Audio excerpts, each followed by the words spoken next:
That is the sound I make when I sit down now, because I'm fat. Brrr.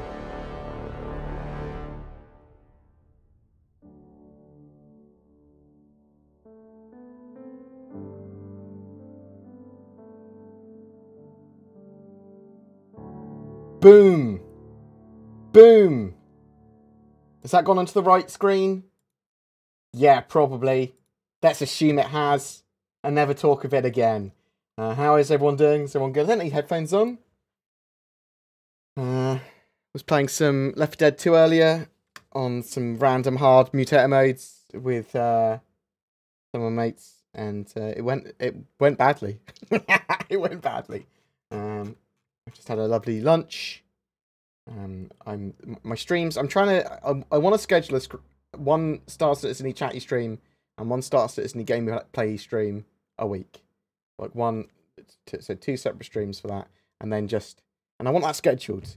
But I seem to be incapable of doing that. The stuff gets in the way constantly.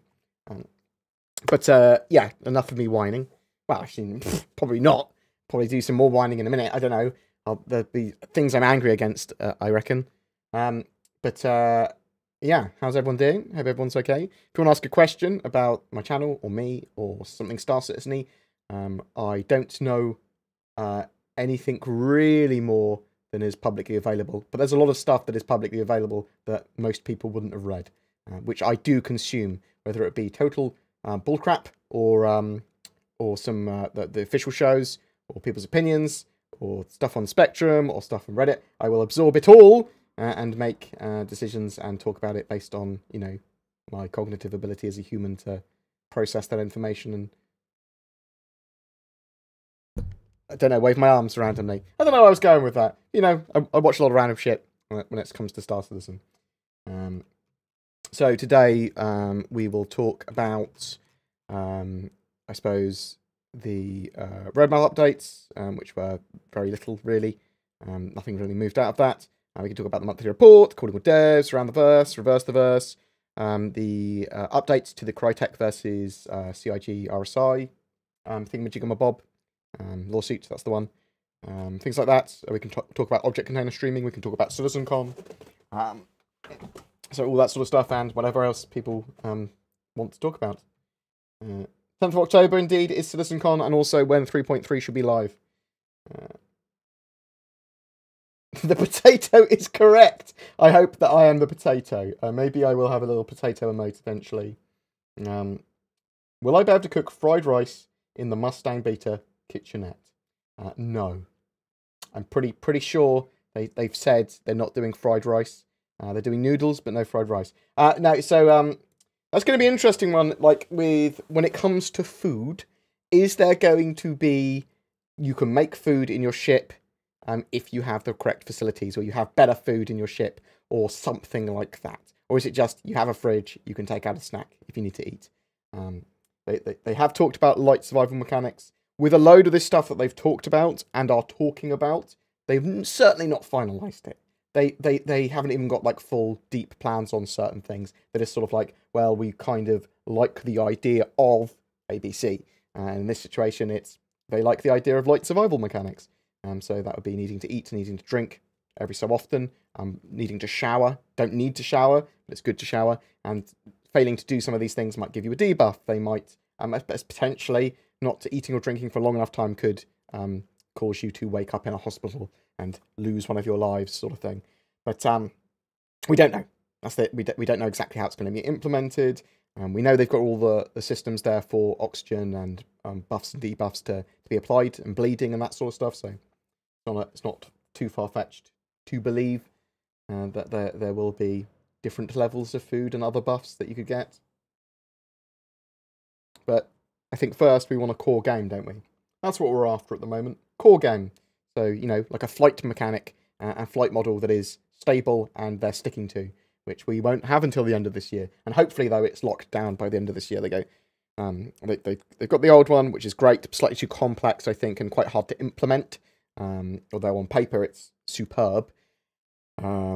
I won't take anything away from John Pritchett's work because it is genuinely superb. I've read through all these documents and stuff, and he was trying to do something very, very, very cool and very good. However, I don't think when applied in Star Citizen the way it was and implemented by other devs, that it was viable to do everything that it wanted to do, and something a bit simpler might work a bit better. I'm doing well, thank you very much. My chair is very comfortable, and it's allowed me. I think that's fixed all the problems I thought I was having with my kidneys. I definitely had a kidney infection. That is, and I got antibiotics for that, and that's gone. That's sorted. But I was having loads of other pains in my lower back.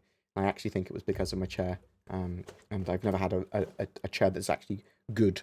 But this is a Herman Miller Aeron Remastered, which I got secondhand on eBay, and it is amazeballs. Can you explain more about exactly what was said about ship rentals? So, in the monthly report, they had a section as ship rental. So, Environment Arts team have been completing security checkpoints and stuff like that for Lawville.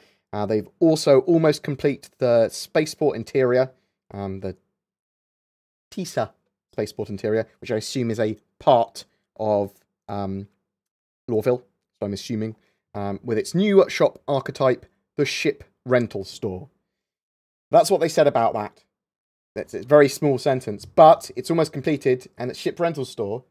That literally, to me, means ship rentals in 3.3, because it's a persistent universe store. That's unconfirmed. That's exactly what it means, but they've sort of said that ship rentals and potentially purchasing ships will be in 3.3. And we've been umming and ahhing and trying to work out, is that actually going to happen? And it looks like that we're going to have ship rentals. So we don't know exactly what a ship rental would mean in the persistent universe. I'm expecting it to mean you get to, literally for a certain amount of alpha UEC, get a ship, and then if it's destroyed, you need to rent another ship, and you get it for a certain period of time before needing to re-rent it, like a 24 hours or 7 days or whatever. Can I be a pretty prince on Star Citizen? Giran, you'll always be a pretty prince in my heart. And if they do tiaras, then yes, you can be a little prince or princess, or a big prince or princess, whatever you want. Star Citizen allows you to live the life of your dreams. I'm good, thank you. Schedules are incapable of handling me. I'm also incapable of handling schedules. Any info on why repair was pushed back? So, repair was pushed back a little while ago. They've rescheduled a lot of stuff when it comes to the roadmap. Stuff might get pushed forward, stuff might get pushed back. So at the moment they're focusing on object container streaming, the client side of that. We didn't really know that there was a separate client from server side stuff. I suppose there's always going to be, when they implement things like that, when it comes to networking and these technologies, there'll always be, oh yeah, and there's more stuff that we need to do for that in the future when it comes to optimization of servers and the servers using object container streaming effectively as well as the clients. Where was I going with this? So repair. Yeah, I've been off on a weird tangent there. So manual repair got merged, I believe, into repair version 1, which is coming out with 3.6 now. It's just a priorities task. Like they're moving stuff around because they feel other things are a priority. It might get moved forward because a lot of teams, they've got over 500 people working on the game now. And there's a lot of strike teams doing a lot of different things. And once they finish their tasks, they move on to the next one. Obviously, once they're getting ready for a live build, when they're getting ready for a PTU and test builds to give to the Evocati and stuff, and they do all make sure that everything is correct in that branch before making it go live, which I suppose would hamper progress on some of the other things they might be working in. But there will always be teams working on certain things constantly, and then moving on to the next tasks because we've got so many people now. Not everyone is needed to work on the 3.3 branch just before it goes live, and the 3.4 branch when they branch it off to that, stuff like that. So, priorities keep on changing. Glad you're streaming right now. Thank you very much. I appreciate it. I appreciate all the kind words. I get a lot of kind words on my streams constantly. How much do you think the Drake Kraken will cost, and will it be hull limited? Good questions. Don't think it will be hull limited. If it is indeed the Drake Kraken that we're going to see at CitizenCon, so this is one of the things that a lot of people think will be the ship they unveil at CitizenCon. It is a Drake-sponsored event in lore, and it's the same time that a concept sale is supposed to happen. So Drake Kraken seems the most sensible ship to put on. And it will be big. It's a civilian carrier. When I say civilian carrier, it's a very low weaponry, very, very small amounts of weaponry, but is literally a ship carrier. Not a pocket carrier, a proper carrier, so it can carry like medium, potentially large-sized ships, and lots of them. And it might have like shops on board and repair and fuel and rearm platforms and things like that. The idea is to have it as like a centerpiece of a fleet as well, things like that. And that's what we're thinking that it's going to be. That's what it's sort of like been described as being when they were concepting the ideas behind the concept of the ship. We don't know if the ship's going to be modular. We don't even know if it's going to actually be coming out, but we don't know if it's going to be modular. We don't know how big it's going to be. We don't know what it's going to come with. So it could be anywhere between like $400 all the way up to $2,000. Do you see what I mean? If it's done like the Endeavour, then it could have modules that you need to buy with it. If it's done like the like an Idris, then it's just a big capital ship that's expensive. So I don't really know. It's going to be depending on that sale. I don't think it will be hull limited though. I think it would be they would just be time limited. I mean, they seem to be doing a ship sale every 6 weeks now, and that seems to be working well for them. I'm interested to see how much money they make by the end of the year, because last year it's around 35 to 36 million a year they make from their activities. And I'll be interested to see if they make more than that this year. Oh mate, yeah, I'm not going to CitizenCon unfortunately this year. I'm going to be in Centre Parks, but I will try and go to as many events as I can. They're in the UK and Europe. I'm feeling a lot better. I've got my passport. I've got a bit of cash from Patreon and backers and stuff. So I've got the funds, and I'm ready to go to some of these events now. Do I think the Idris is coming out in 3.3? Nope. Object container streaming sort of allows them to then get capital ships in the game, but I suspect they'll be tweaking stuff first, getting the server-side object container streaming in, and dialing everything in, and then we'll start to see capital ships. That's my expectation. How linear do you think Squadron 42 will be?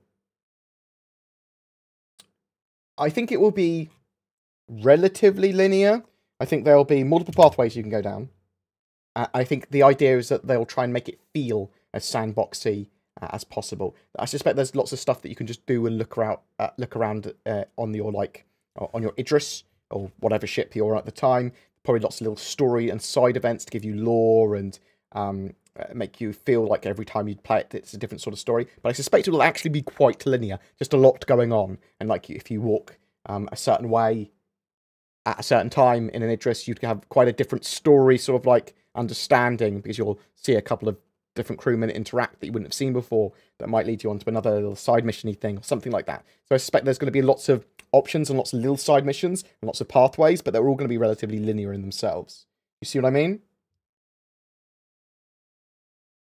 Not taking a shower should affect how NPC stores react. So I decided give you to use high this. prices. Wow.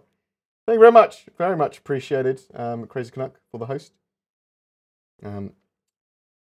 So, I mean, can you imagine if someone went into a shop and they looked a bit dirty currently, and someone tried to charge them more for because they looked all smelt? Can you imagine? Like, I can imagine them talking to you differently. Like, if you're like, oh my god. But if you've ever worked in customer service or in a shop or whatever, and you've had an odd customer, shall we say, you try and deal with them as quickly and as efficiently as you can.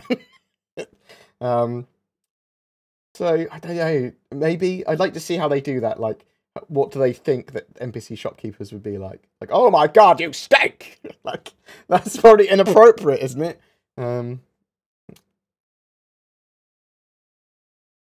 I want to Star Citizen career as a space pizza delivery driver. Now, if there is the abilities to eat in the verse, then maybe some more roleplay citizens will start to order food delivered to them in the verse. Now, if the contract system and the service beacon system, hear me out before you go, what is he talking about? Like, if the service beacon system is robust enough, then you can have some quite complex, interesting contracts that allow people to do silly little businesses like space pizza delivery or food delivery of some kind or something. Loads of little things that you could do, which I love the idea of, to be honest. It's interesting, like, with Star Citizen, it'd be interesting to see how many of these gameplay loops are sort of like very static mini-gamed and how many of them are sort of like more physics. So like we give you the tools to do what you kind of want to do, and there's lots of ways of doing this mission, but we haven't actually foreseen them all. Things like that. Like, it's interesting to see where some of these mechanics are going to go. Are we doing to get any Vanduul action? Are we going to get any Vanduul action at CitizenCon, like reveal their ships or cutscenes? Now, they haven't been updating us on the Squadron 42 stuff recently, so I suspect we'll be seeing some stuff at CitizenCon about Squadron 42. That's very much my expectation. The last thing I think we saw about Squadron 42 was we saw some Vanduul that were firing their Jafar plasma staffs, but then we didn't see anything else. And I suspect, I think there's like a update or two that we've missed that was supposed to be a Squadron 42 episode 1 ATV update, which they haven't actually put out. They just go into their more like lots of minor featurette sort of things that they've been doing. So, yeah, I suspect we'll see some Squadron 42 stuff. I'm hoping we get a release date. I mean, I people will be like, "What?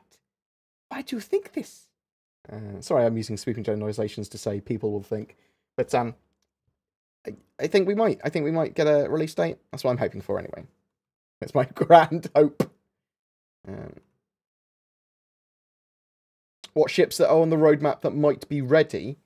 So Squadron 42 ships. So the F8 Lightning, the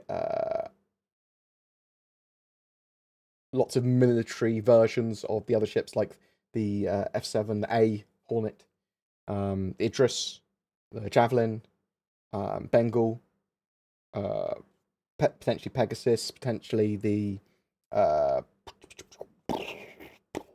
Redemption, although that's more likely to be done in episode 2.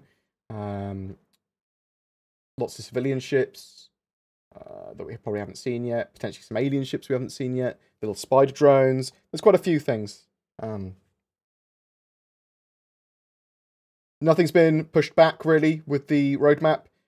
They removed manual repair from it, which I'm assuming has been absorbed into the repair version 1 part of the roadmap.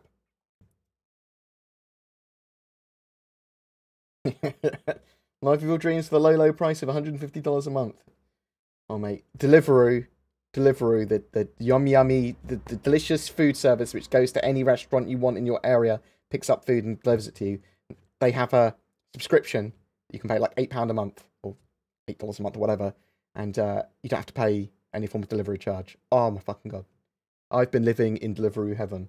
But I've also, at the same time, been going for more runs and doing more sit-ups and push-ups every day because I have to now.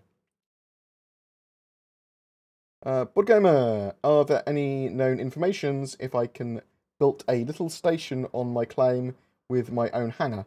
Maybe only a little self-land hangar and bigger hangar for the rest somewhere else. We don't know for sure. We know that you're going to be able to build on your plots of land. We know you're going to be able to build on places that potentially don't have plots of land outside of UE space as well. They've talked about being able to drop places like landing strips and potentially hangars and things like that, but we don't know for sure. I'm expecting, yeah, you'll be able to have your own base with your own hangar. That's what people want. That's what I want. That's what I'm assuming most people want. If I put a poll up, and I will start putting polls up after these live streams and things to see what people actually want, so I can go, yes, that was correct. But yeah, I'd love hangars to be able to be built on your plots of land.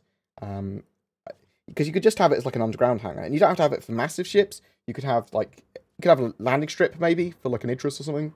I think that'd be cool. I think that works. I think that's what people want. Have them really expensive to build as well. We could start to see the Eva Carti as early as next week for 3.3, although it's more likely to be closer to the end of the month, to be honest. I'd love to see some more Vanduul stuff and some of the... There's loads of new Vanduul ships, isn't there, as well? That's a good point. So we could see lots of different stuff at CitizenCon. I would love to see some Squadron 42 alien-y stuff. I don't need to see any cutscenes or anything that are part of the game, but I'd like to see some like combat, some actual FPS combat with Vanduul, and then persistent universe stuff. I'd love to see aliens. I'd love to see new biomes. I'd love to see creatures. I'd love to see jump points. I'd love to see any of the new gameplay mechanics. I'd like to see the land climb stuff. 3.3 is planned to be out on live on the 10th of October. So 10 days later than they planned it originally, but every year they're going to release it around CitizenCon time now, the third release of the year.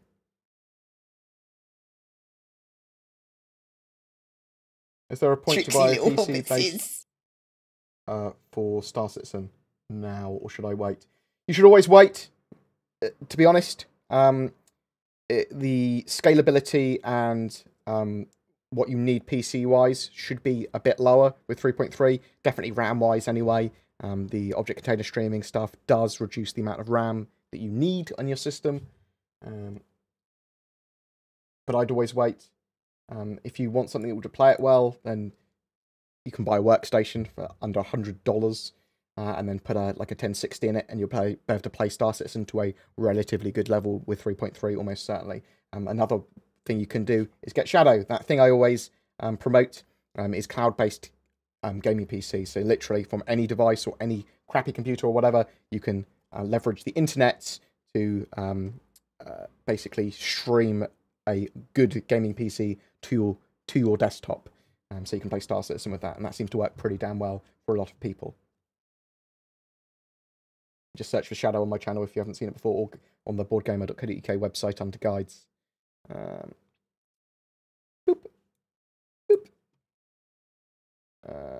Other than upcoming tech on the roadmap, do you think they will have any other big refactor required foundation tech left? Okay, let's see what you're trying to say there. Server-side object container streaming, server meshing, and then probably some general optimizations, Vulkan integration. They might potentially do ray tracing, although that wouldn't require huge refactors, I don't think.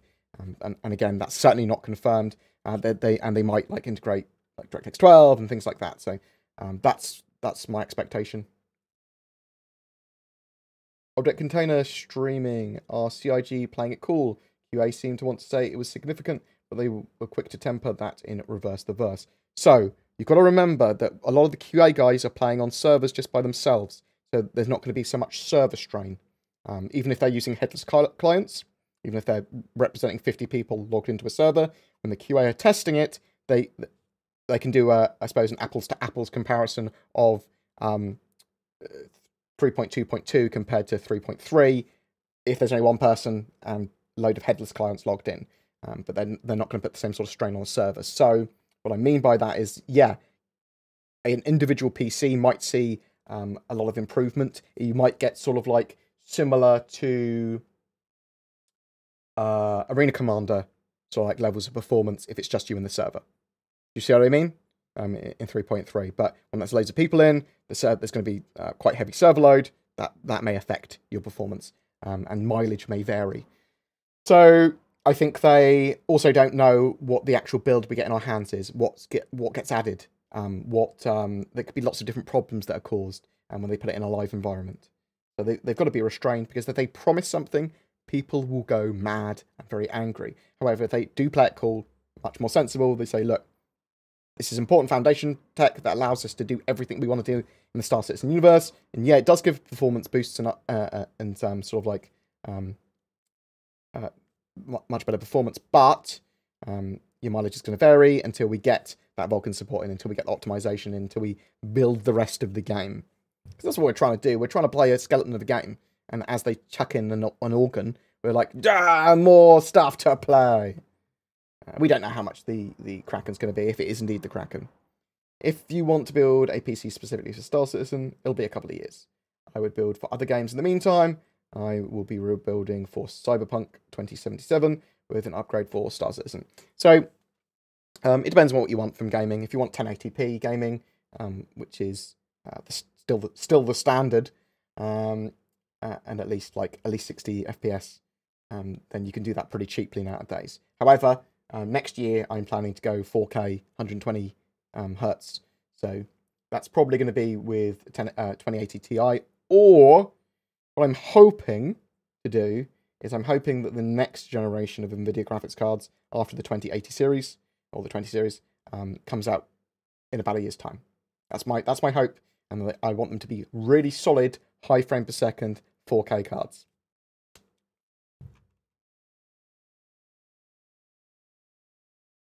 Do they already have a basis gas planet tech? So they've got some of the gas tech.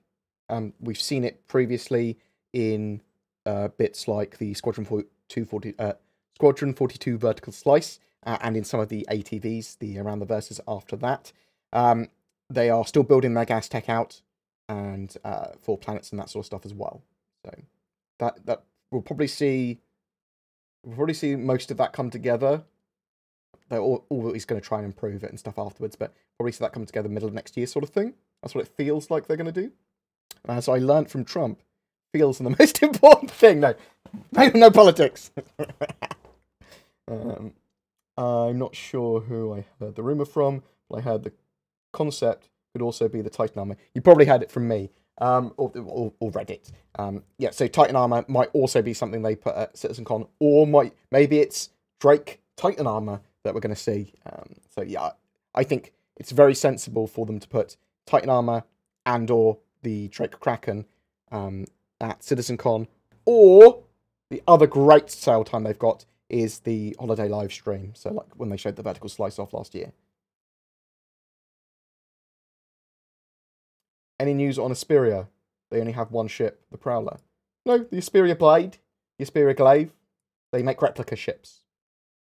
So when a ship is a replica of some form of alien ship, it's almost always Esperia. And basically it means converted for human use. Esperia now. It is a company, but the Esperia Glaive, you'll get some other random Vanduul ships and stuff like that that are probably going to be made by Esperia in the future, or replicated by. Any news about the Orc Mark 9 armor or the F7A upgrade? Nope. Nothing that I'm aware of. It's going to be very low priority for them, and they probably haven't decided exactly how they want to do stuff like that. I mean, it's the same sort of thing with the Explorer variant of the Mobiglass, like how they're going to do that for the early backers. Can I be a space janitor? So potentially there might be missions where you literally have to mop floors, maybe, but in roleplay ships, almost certainly people will pay you to do that sort of stuff. I'm sure there will be organisations dedicated to proper roleplay. I say proper roleplay, finding jobs like that for people that want to do them and actually get paid for them. Do I think CIG will ever make aquatic vehicles for use on planets? Yes, I do think that is the eventual plan. They sort of like said, oh, we're not making any at the moment, but their water is going to have full wave simulation, and there's a lot of work going into that. Eventually we'll be able to interact with their water, and like ships will be buoyant or whatever, or some will, and we'll be able to swim, things like that. So I don't see a reason not to have boats and aquatic vehicles and subs and things. There'll be a lot of cool exploration-y stuff they want to do. Maybe they'll look at Subnautica for things like that. We don't want every area of the game to be super complex. Simplicity mixed with complexity and some cool bits and bobs to do. Probably all you need. Anyone ordered a 2080? KW0311, I love you. I hope your card is great. You have pre-ordered the 2080 Ti. I was going to get one. I've requested one. So hopefully I'll get one. If I have to pay for one, I need to see the I need to see the stats for them first from third parties that I trust. Or multiple sources. They added food in game, they better also do a concept sale for the new shit.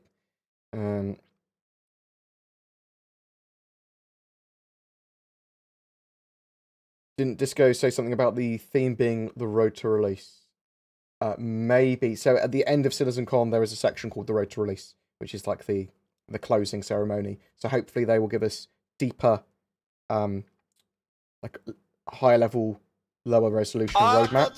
So literally saying these are some of our big targets that we need to hit before the game goes live. Narek, thank you very much for the bits. Very much appreciated. I will shower in them. Woo! It's me showering. I don't. Anyone? Thanks. Do you have any plans on reviewing potential cameras for the up-and-coming FOIP? Yeah, hopefully I'll be able to get as early as possible, a faceware FOIP camera when they go out. But I will review the most common cameras I can find, and then any ones that are suggested. So, like, I'll do a C920, the Logitech one, and the C922. I'll try and get that 4K Logitech one because I wanted to get it anyway, because I think it'll make the stream look better, and I can do some more talking to camera bits that at 4K that will be cool. So I do all that Logitech series, and then I'll see what else is sensible to review. But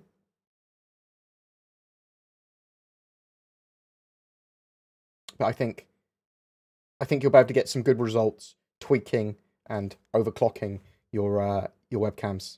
To be honest, depends on how their software works, but I suspect it will be pretty robust to work with most webcams and microphones.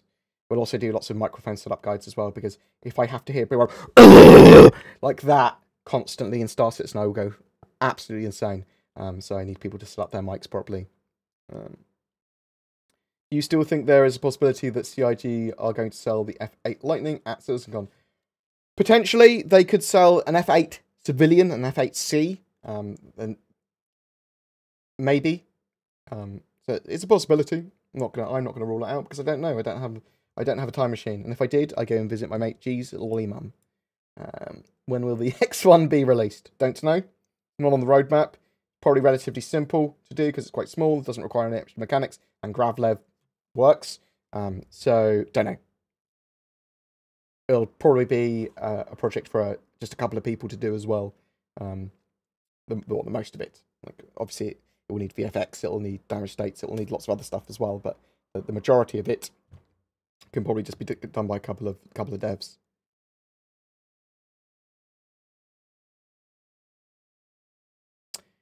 Good for you getting in shape. Well, I'm trying. Health is the most important thing you have. Yeah, so mental health and physical health, pretty fucking important, eh? They change the way I'm able to interact with the world. Financial health is also pretty important there, and being able to eat delicious food and games, computer games, and friends. But some packages come with hangers. Yep. Some people have many of those, some hangers. What happens to the extra hangers we have? You'll be able to place them in the verse eventually. That's the plan. That's the last thing I heard about that. There will be certain areas when the game goes live that you are able to place your starting hangers in. You'll be able to place all of your starting hangers. How's latency on Shadow? Varies on where you are in the world, what internets you have, and all that sort of jazz. So Shadow is pretty great for some people. It's been really great with me. I know a couple of people where it's not been so great, but there's thousands of people that have used my Shadow code now that I'm aware of that are having a great time with it. And it's going to be different for different games as well. Like, Shadow does add some latency, some input lag. So if you're trying to play a competitive shooter, that might not be an appropriate use of Shadow. If input lag is everything, like, you're like, no, it's added 7 ms or 20 ms or whatever, it might not be appropriate for you. However, for some people, it's going to be very minor, that latency. And they've just opened a new data center in Amsterdam, and they've just gone live in Germany as well with Shadow. So there's a lot more places you can get Shadow, and the technology and the hardware and the software just keeps getting better and better. So I think it's going to be a great way of playing Squadron 42 and Star Citizen, which is why I'm promoting their brand so much. Like, I think it's the future, having cloud-based PCs. There's always going to be a market for hardware for people that are hardware enthusiasts, in my opinion. Like, I'm always going to have my own rig, but I'm also going to probably have a cloud-based rig as well, because it just seems sensible to be able to take around your mobile or laptop and have access to all of your stuff.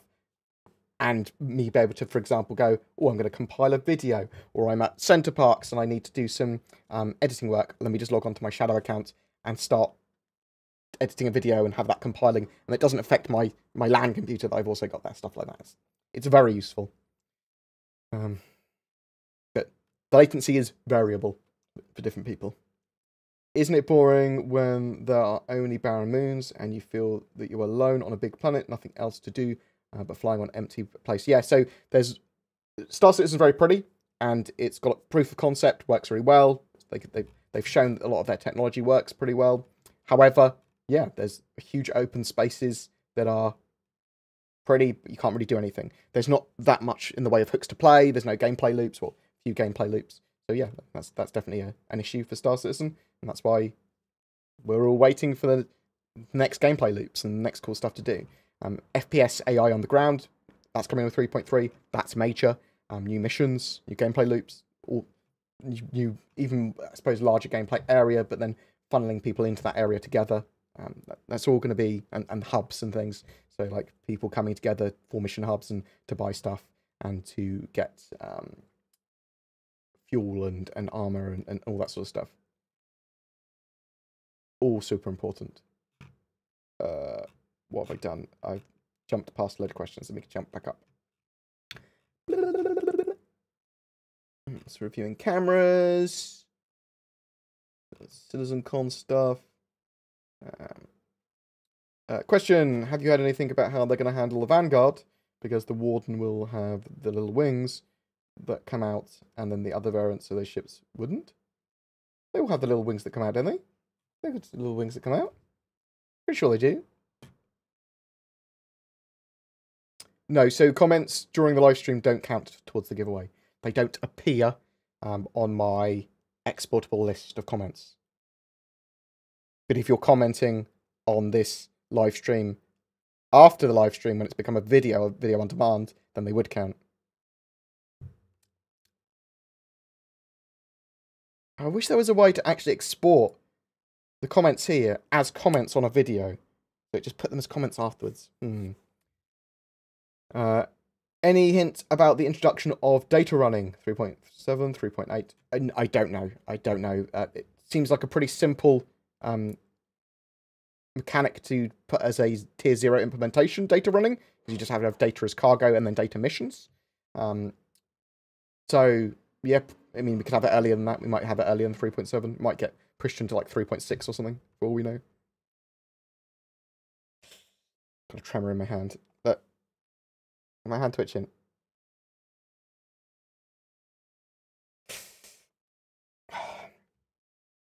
Content is limited right now, so it's a lot making your own fun. More mission givers and locations are always being implemented there. That is true. And we're just starting to see them build out the large gameplay areas, and they're able to put a lot more stuff in. After object container streaming has gone in, they'll be able to put lots more stuff in. So, for streaming, would you recommend a gaming rig and a separate streaming computer, or a single beast? Depends on what you're trying to do. You can do it on a single rig. And in some ways, it's simpler on a single rig. Lots of other people like Twerk and Saurus and people would tell you to go for dual rig setup.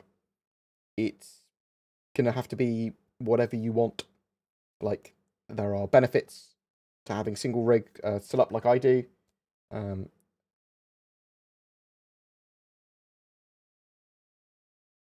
don't really know, to be honest. You can have both PCs a lot lower end and do it with a dual setup. So you might actually be able to save money by doing a dual setup. Whereas if you do a single rig setup, typically they'll be more expensive because you have to go for like pretty good CPU and GPU and RAM. Recently found your channel. I'm glad I did. I started really hating the game. What? Why? But I've come around largely thanks to you and seeing how quickly the devs are moving forward. Yeah, I mean, Star Citizen has started to deliver now, but it's still a long way off, unfortunately. There's cool stuff. The project's fun to watch and follow. Hey, Bored, what's your favourite concept, location concept so far?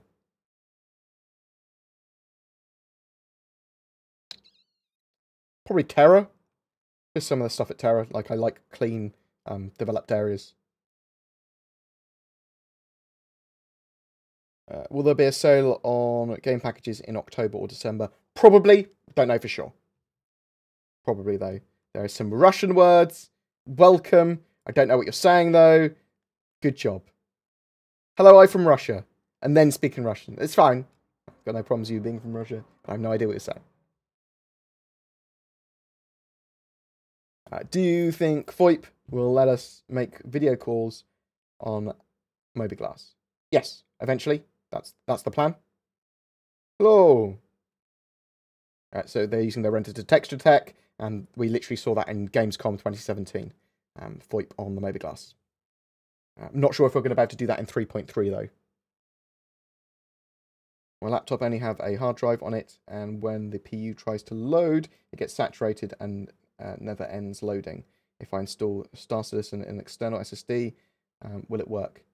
I've run Star Citizen from an external hard drive, not even an SSD, so I know it can work. Yeah. I don't know how much latency and throughput you lose through a USB 3.0 port. So bear that in mind. But it should work. You know if we can use other players as slaves or just sell them to slave owners. We don't know how players as cargo is going to work. It might just be if you stun or put someone in a cell or whatever, they lose one of their lives and respawn elsewhere. We don't know what that sort of gameplay is going to actually be because they keep on talking about it very lightly and they don't really resolve what's going to happen with that. They don't know yet. Shadow is varies a bit. It's a subscription-based service. It's £26.95 a month. If you use the code BoredGamer, you get 10 of your chosen currency, of your local currency off. So it would be £16.95. For the US's, that is $35 a month, and it would be $25 to try with the BoredGamer code. As long as you've got good internet and you think you'll be using Shadow a lot, it is worth it. However, some people are going to have a bad time with latency, and it's not available to everyone. It's available to a lot of places now. As I said, they've got a new data center in Amsterdam, and they've just now allowed to Germans to be able to subscribe to the service as well now. And I love it, but it's not for everyone. Do you know when weapon attachments are coming? Seems to be taking a long time.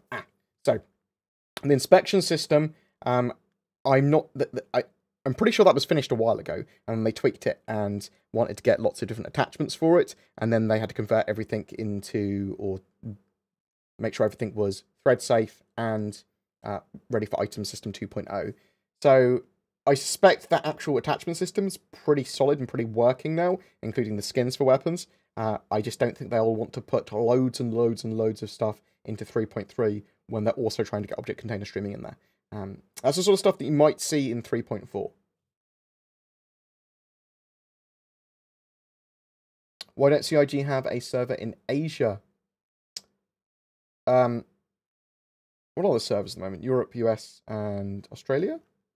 Is that the 3 servers? Australia's the closest, so they almost certainly will have an Asian server at some point.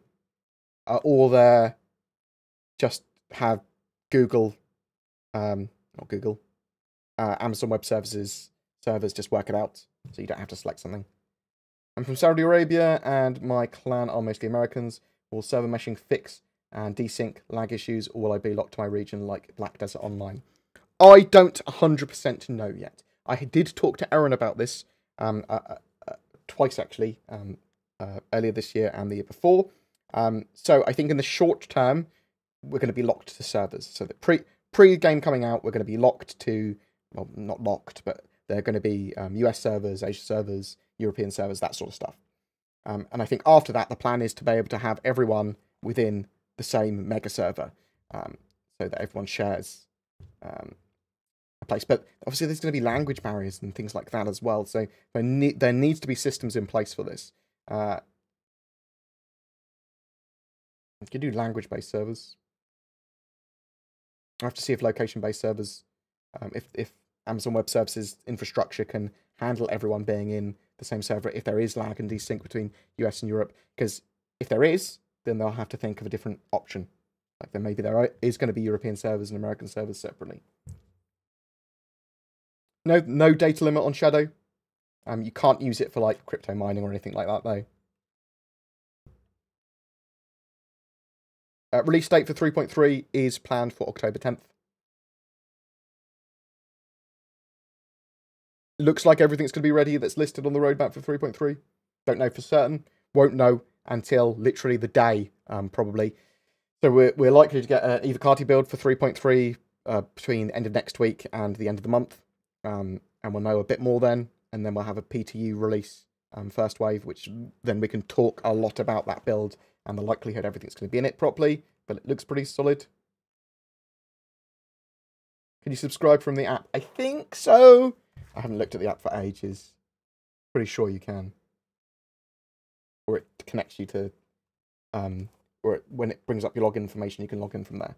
You can sign up from there. How much you trust CIG not making this a pay-to-win? I mean, I don't think most of the community will let it be pay-to-win. So, I have faith. That's probably the wrong word for it. From what I've seen of the community and of Star Citizen developers, they genuinely want to make a great game. We all want a great game. Obviously, they want it to sell well. They want to make money from it. They're a company, so they are going to want to make money for it. They don't need to super monetize it with loot boxes or loads of microtransactions constantly if they don't want to, because I think it's going to be a traditional game. And even EVE Online may suffer by being bought out by Pearl Abyss. We'll have to wait and see. It might be great for the game, but we'll have to wait and see. The future of EVE Online is now uncertain. But I don't think Star Citizen is going to be a pay-to-win game. However, it definitely has elements of pay-to-win, because you can buy spaceships, and there's going to be billions of different definitions of pay-to-win, but at the loosest term of pay-to-win, yeah, it's going to have some pay-to-win elements. That doesn't necessarily mean it's going to be a bad game at all. In fact, I think Star Citizen is going to be one of the great games, which is why I cover it so much and why I've been trying to be the top-level content creator for the game. So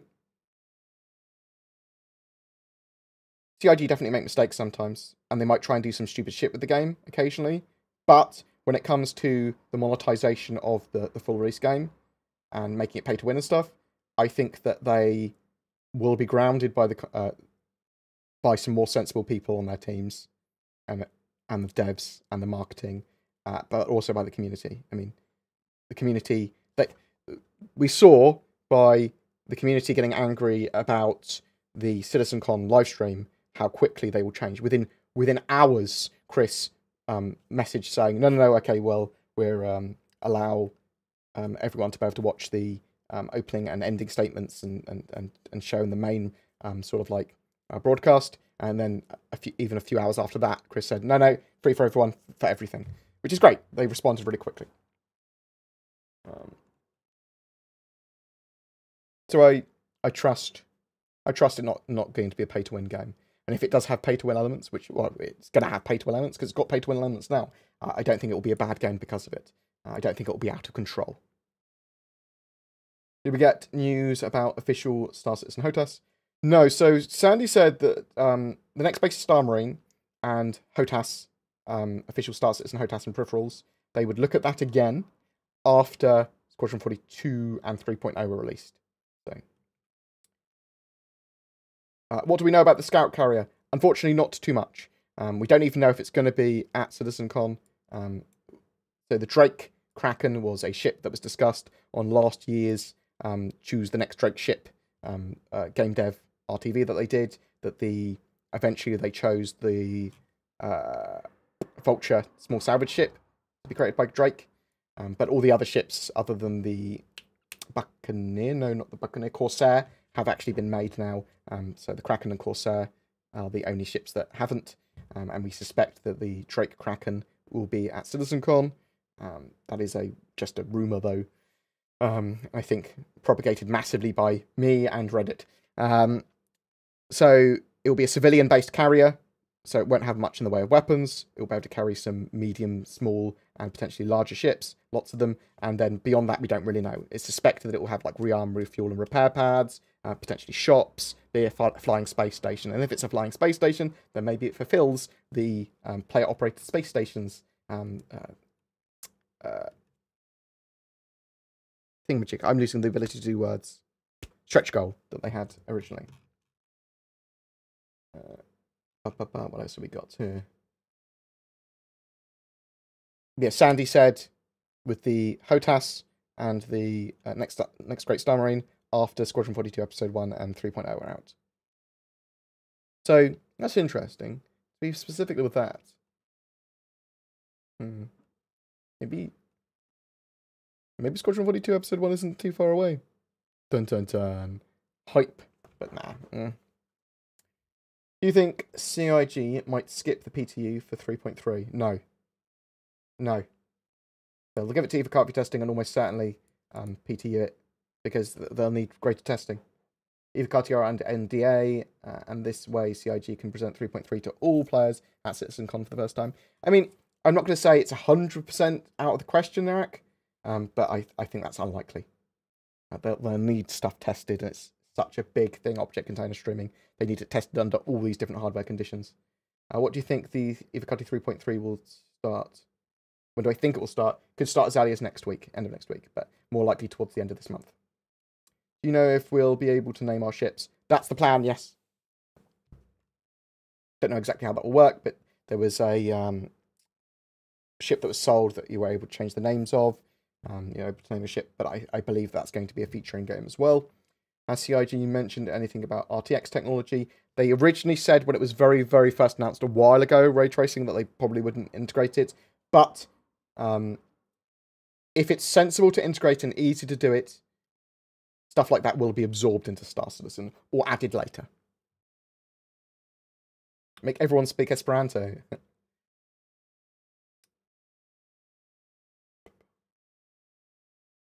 Like to become a DJ? Good job. Are there any possibilities of sort of a offline gameplay? I mean, to give NPCs some orders, what they have to do instead of returning to the next station. I think the plan is to eventually be able to have private servers and mods for the game. Star Citizen's Persistent Universe, though, will be an online experience. The official one, anyway. Will they sell older ships around CitizenCon? What do you expect for the anniversary sale? Yeah, there's almost certainly going to be ship sales for most of the exclusive ships and that sort of stuff. It's not exclusive. What am I thinking of? Most of the rare ships. I can't think of words today. You know what I mean. Most of the previous concept ships and the limited ships, limited time ships. Will we see Squadron 42 before the end of 2019? I hope so. I'm expecting Squadron 42 pretty soon now, within months, is my expectation. But I've been massively wrong before. I thought we were getting Squadron 42 at the end of 2016 originally. So, pay to win. You can only buy the most expensive ships in game, but you need to have crew members to use them. You can buy the most expensive ships in game. Yes, you could have spent 50k in the game, but you need 50 plus people to man the big ones. Yeah, I mean, Eve wasn't paid to win, isn't paid to win, although people could argue that it's becoming more pay to win now anyway. Yeah, it certainly wasn't pay to win previously, and that had the ability to buy Plex and that sort of stuff, real money involved in that economy. You just need to make sure that inequality is a thing and inequality is accounted for. That's fine.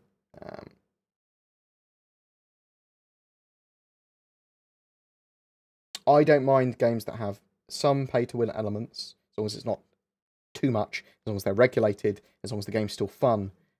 Star Citizen wouldn't have been funded in any other way than it is. So once you move beyond that, you just don't need to make sure that the game's great. And that pay-to-win isn't out of control, and it doesn't get stupid. And some games do get stupid. Some games have very well-intentioned, and some games actually, like, for example, Warframe. Warframe's done very well out of being free to play, and having it doesn't need to do pay to win. You can pay to get stuff earlier, definitely, but it doesn't break the game at all. That's done very well. And Star Citizen, a bit more complex, but inequality is more of a thing, and the economy should account for it. So we'll have to wait and see. We'll have to be vigilant, and we'll have to make sure we push Star Citizen into not being shit,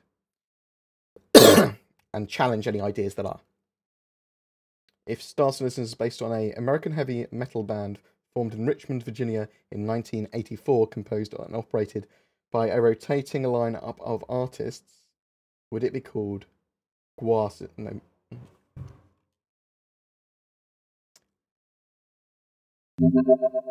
I hate you. That is all.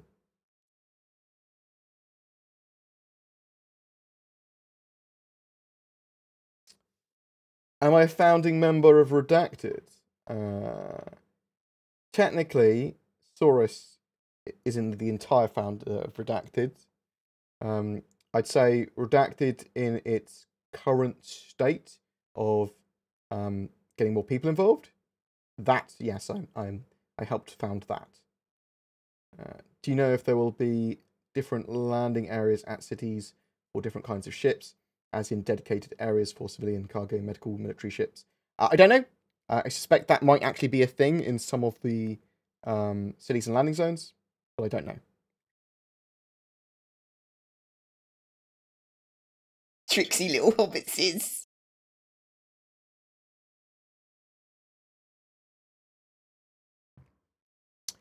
Is there any news about Squadron 42 roadmap updates? No. We wanted that for ages. Still not there. Maybe we'll get it at CitizenCon. Maybe. We've been waiting for a long time though, and they haven't really talked much about it other than, we're not really willing to show it yet. We're not comfortable showing it yet. Pardon me. Is there any information about performance increase introduced by object container streaming? Yeah, so they talked about it. I think, for example, Port Olisar now when you load in the Port Olisar area, it will load in 3 times less the amount of resources typically with object container streaming. And the guys that were testing it, the QA guys, said they had significant improvements. It is the client-side object container streaming that we're getting with 3.3. There's still lots more evolution that the tech needs to do. Oh, thank you very much. Much appreciated, Raging Sage. Thank you very much for the sub. Captain Zebra as well, thank you very much for the sub. Love your faces. Very much appreciated. And I've seen you've just donated to Aspire. I will read out your question interphrastically once I get to it. But yeah, so RAM usage is going to be reduced significantly in 3.3 with object container streaming, and your mileage is going to vary with any other performance. I suspect it's going to be pretty good, and that's what the QA team have had, but it is in their little, like, potentially one person with lots of simulated clients. They've had great success, so we'll have to wait and see what the actual live build is like, performance-wise. Any new on when the Mercury Q&A is coming out? It's been almost a month. It fucking has, hasn't it? Pardon my French. Probably this week.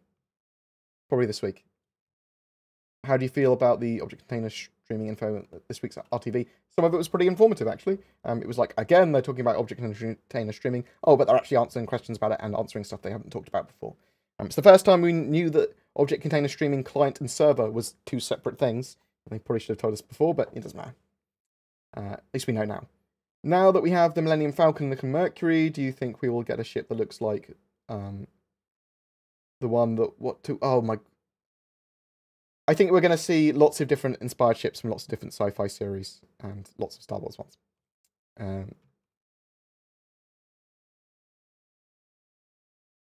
When do you think Squadron 42 will be near release? I think we're going to get it next year, aren't we? That's my expectation.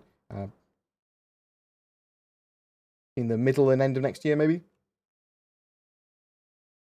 Yep, live build of 3.3 for the 10th of October is the plan. Have you heard anything about the Carrack? Nope. Jared has said, so Disco Lando, as soon as they have anything on the Carrack, they will announce it, and it will be like a big woo as soon as they know. As soon as they started working on it, as soon as they start moving onto it, as soon as they start talking about it, whatever. So what do you reckon the reason was CIG didn't plan on having object container streaming or a system like object container streaming since development started? So I actually asked that question. It's one of the most upvoted questions on the spectrum. So they planned object container streaming in its current form over 3.5 years ago now. So they have been working towards it for a while.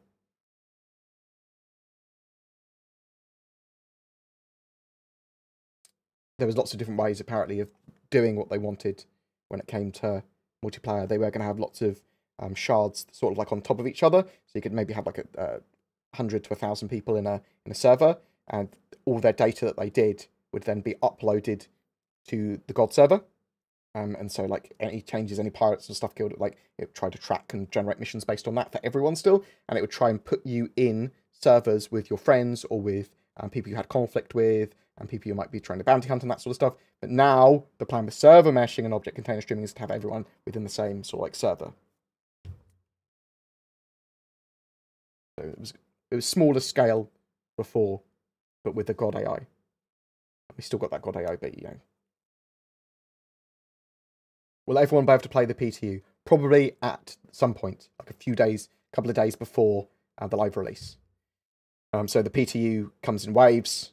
So first wave is sort of like people that haven't decided to become Evocati, but potentially could. And then people that were slightly less active on the issue council and that sort of stuff after that in wave 2, 3, and 4. And then everyone. Do you know if they plan to support HDR? I believe so.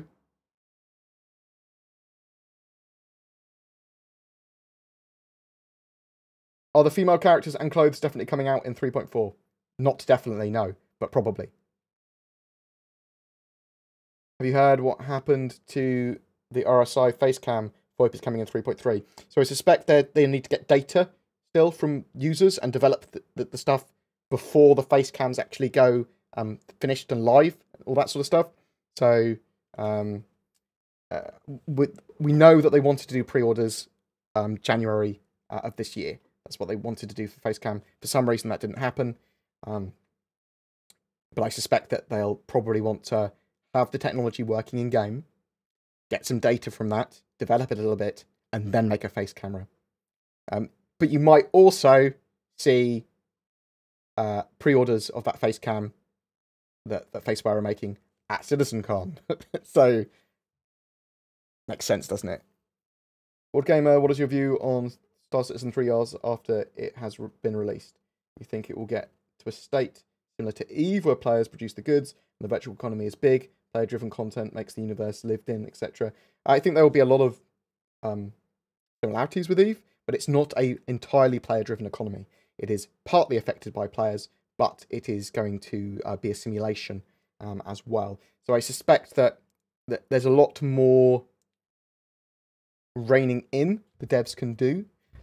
So one of the joys of EVE is that the devs can just let the players freely do what they want. And because of that, you have some amazing stories. Now, Star Citizen can still let players kind of freely do what they want, but not necessarily fully in an economy way where they can try and break the game or they can be super rich. One of the things that EVE suffers from is that they have super rich bored players. And now you have like people swimming in like the Titans and the giant fucking super ships and that sort of stuff. So the game suffers from that, in my opinion.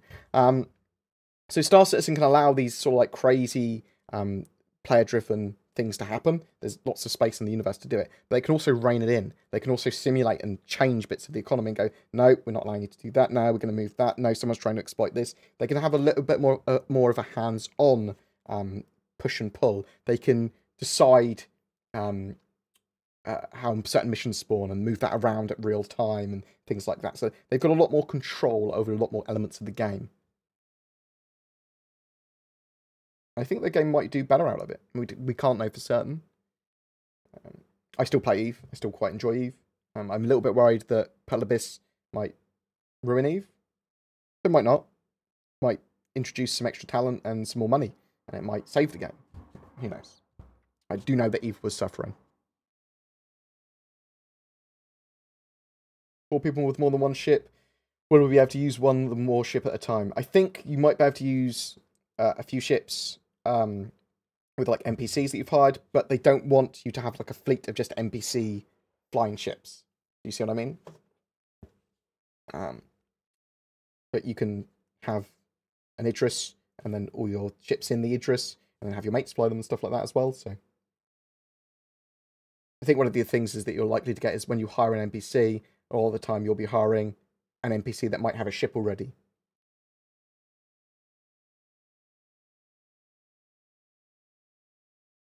What do you think of adding RTX to Star Citizen later when it's more mainstream? Yeah, that's a possibility. Lots of tech like that. I mean, Star Citizen wants to probably absorb as much sensible tech as possible when it comes to optimization and prettiness. Do you think it will be painful to fly deep into a system for hours and mess up and then die and have to fly back all over again? Yeah. I think that the game will actually... If the game is unforgiving in certain areas, but deeply rewarding in others, I think that will make the game awesome. I don't want the game to be too holdy-handy. I don't want it to be too sort of like forgiving. I want it to be meaningful. I want it to be cool. I don't want there to be too many barriers to access to certain things. But risk-reward has to be there. So, in Rust, I love dozens of hours of toil for a 2-hour raid. Or a day raid sometimes. That might fail. Oh my god, that might fail. That was really fun though. I like toil for potential reward. Was there an around the verse about the Titan suits in the past, or have they only been briefly covered? They've only briefly talked about some screenshots of the Titans. So they looked like little robots that people stood in. Like they give you like extra 2 foot of height, but we don't know how it's going to evolve. Have a coffee on me, bro. Thank you very much, Aspire. I love your face. Very much appreciated. I bought a Mercury Star Runner. Actually, I converted my Cutlass Black into a Mercury Star Runner. And my Herald. Out them and bought it. It looks cool. I love the idea of the ship. It does a lot of cool stuff. Do you think we will be able to open cargo doors from the pilot seat? Yes. They talked about security MFDs recently in Calling All Devs, where they said you'd be able to control doors, depressurization, and see some of the other info and gravity and stuff like that from an MFD. So you should be able to do that from some pilot seats. I think Montoya said it best when he asked, what is pay to win? What pay to win was. The guy that spends hours and days with his mates earning it, or me that bought it for 20 quid, not counting full pay. What was it cost? So, pay to win's an interesting topic. Can a game still be fun and have pay to win elements? Yes, we know that to be true. Will it be fun for everyone? No. Do people have different ideas of what pay to win is? Yes. Will people make angry statements about stuff even if they're not involved in that game or that process? Yes. So, there's a lot going on with it. I think we just need to make sure that the game doesn't devolve into a pay-to-win piece of shit. And we can do that at multiple stages before the game's released because it's open development and we can see the game evolve. It's great. As my promise to you, I will do all in my power to make sure that Star Citizen does not become a pay-to-win piece of shit. And you should too.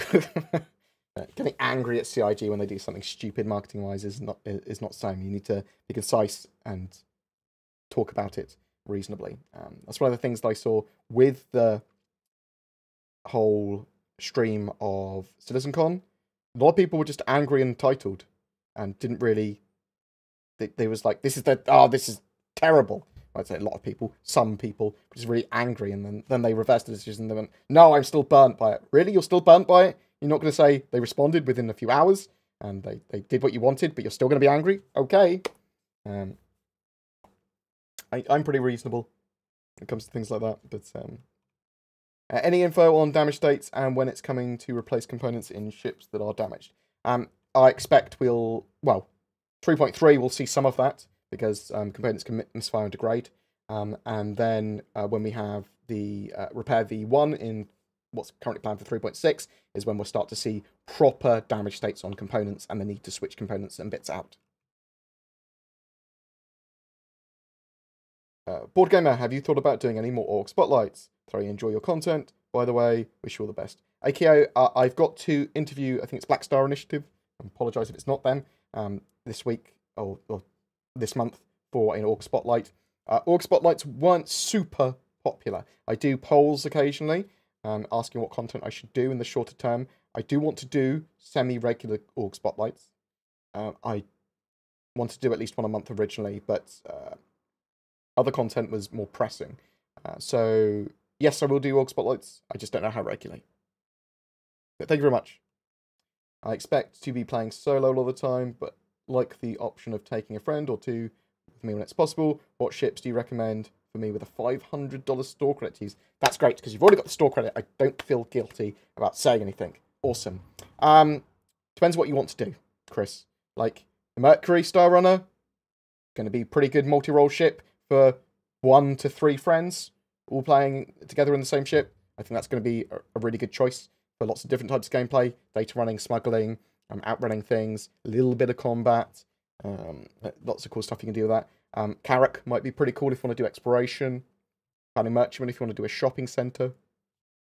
There's one of those sort of ships though. If you want to do mining, potentially an Orion. Depends what you want to do.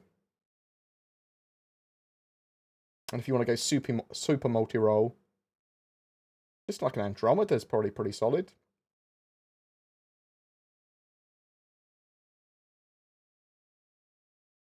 In your opinion, how long do you think it will be until Star Citizen fully evolves from a tech demo? Oh no, and I've lost the question. Bear with me 1 second. Let me find that again. So my something wrong with my hand. I apologise. Something about puns. No. Oh, yep. Oh, no.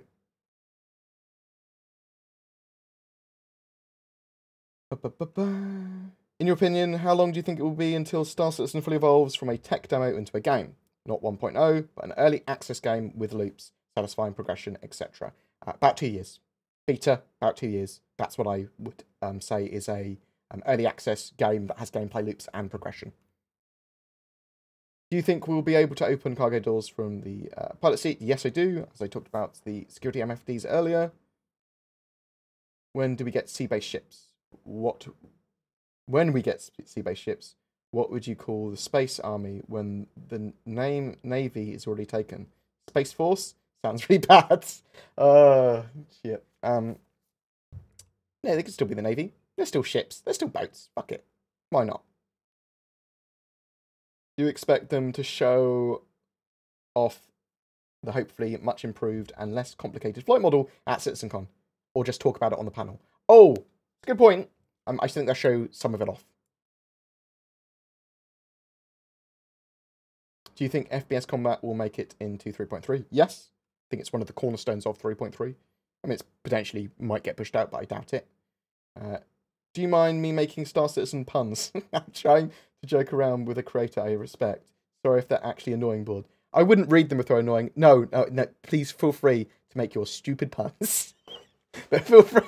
You will also have to be aware that I may make fun of you because of them. No worries, I didn't mean to make you feel like you shouldn't actually feel bad. If CIG don't bring Gregs into ship stops and stations of Star Citizen.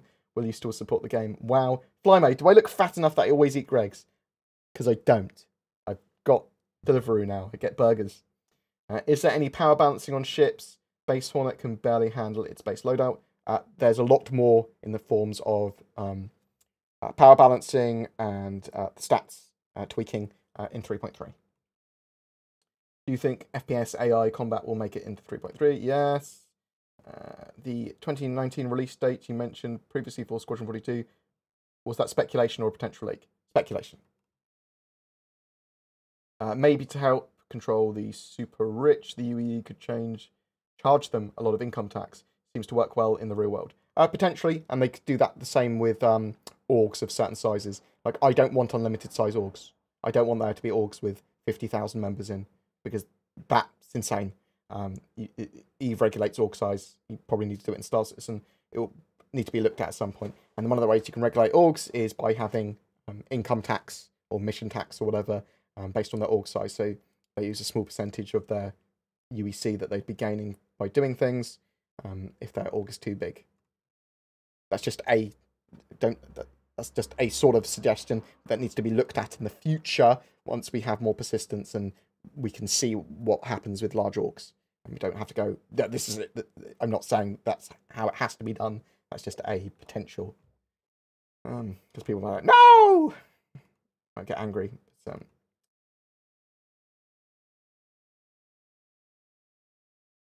What are you hoping the Kraken will be like? I'm hoping it will be bigger than a Javelin. I'm hoping it will hold multiple ships. I'm hoping that I can have one and it's not too expensive, and it can be the command ship for a fleet, but not necessarily go into combat itself. People wanted a pocket carrier for a long time, and if you can have a proper carrier rather than a pocket carrier, this would be awesome. So, I mean, if you can have like a dozen small ships on it, boom. And it also has repair, refuel, rearm pads, shops, recreation areas. It's big and cool. I mean, it can be a pretty simple ship, to be honest. Really, just needs lots of empty spaces in. How big do I think Lawville will be? It looked tiny at CitizenCon. It would be pretty big. It looked small because they hadn't finished a load of the tech for it yet.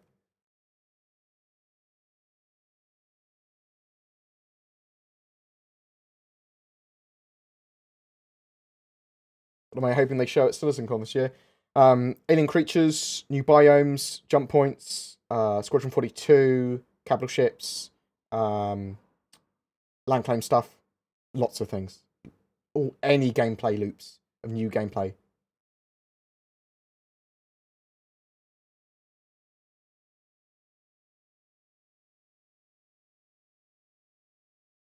That'd be awesome at CS. That's things I want at CitizenCon if I didn't say. My brain is slowing down now.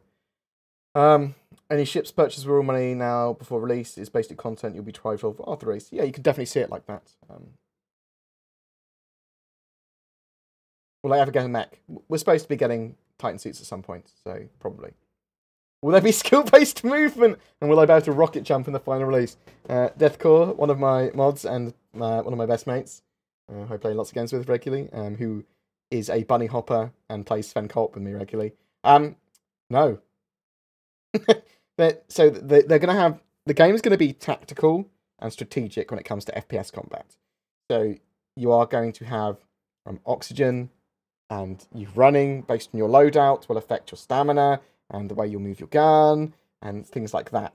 So there is going to be skill-based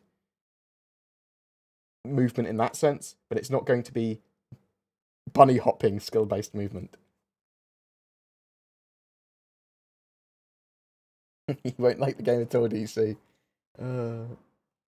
Speaking of org size, could a person join an NPC org?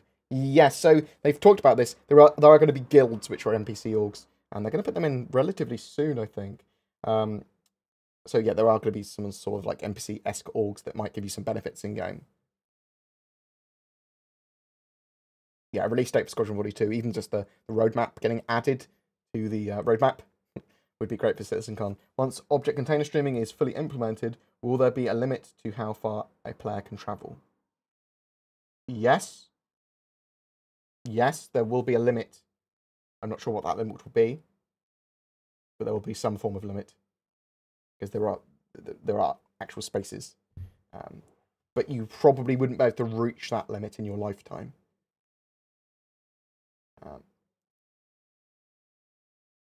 What does Q keep telling me to trust the plan? Earlier we talked about org spotlights. What about your org? Strong possibility I've missed the video though. No, I haven't talked about my org before.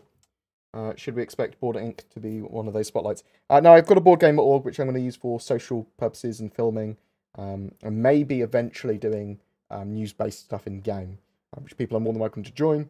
But it won't be probably won't be a major gameplay once the game's released sort of org. Though it might still be news-based and socially. I also run one called Nomad Black, which will be used for recording and very light roleplay stuff. I'm not talking about like spanking each other. I'm talking about sort of like planning to run it like a Roman forum where we people can suggest ways we run the org, and then we implement that based on their suggestions and vote on it. But I'll talk about that org later when it's a bit more developed.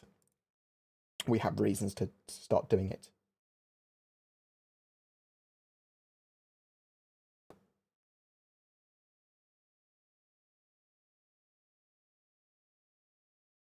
Thanks for clarifying and also enabling me if we can play as a person appointed by government to advise on and coordinate policy in a particular area. Could 1.0 be called Star Citizen? I hate you so much. When is 3.3 supposed to be in PTU? It's not supposed to be in PTU anytime before 3.3 goes live, which is the 10th of October, with CitizenCon. So we could see the PTU as early as next week. Any other questions before I jump out? I'm going to get a cup of tea. I'm going to chill for a second and probably play some more Left 4 Dead 2 or Quake Champions Instagib with DC. Do I love you?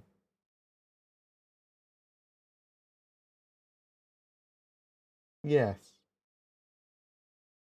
You do. See? Boom. Perfect. You expect first wave by the 1st of October? Maybe. I don't know.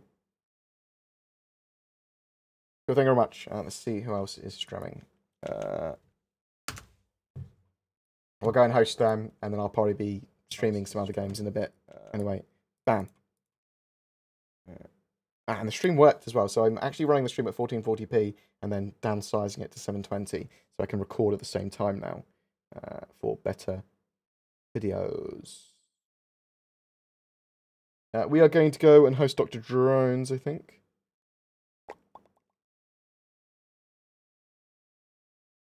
Can I fap in the hammerhead? Yeah, you can fap anywhere you want. As long as it's not against the laws in the area. And you can still do that, even if it is. You just might get the UE on your ass. I'm going to give Dr. Drone some love. He's looking at CPU reservoirs for PCs or something, I think. Thank you very much for the love. Very much appreciated. Give this dude some love. Some Dr. Drone some love. And we will... I might be back in a minute playing some other games. But peace out. Take care. Boom.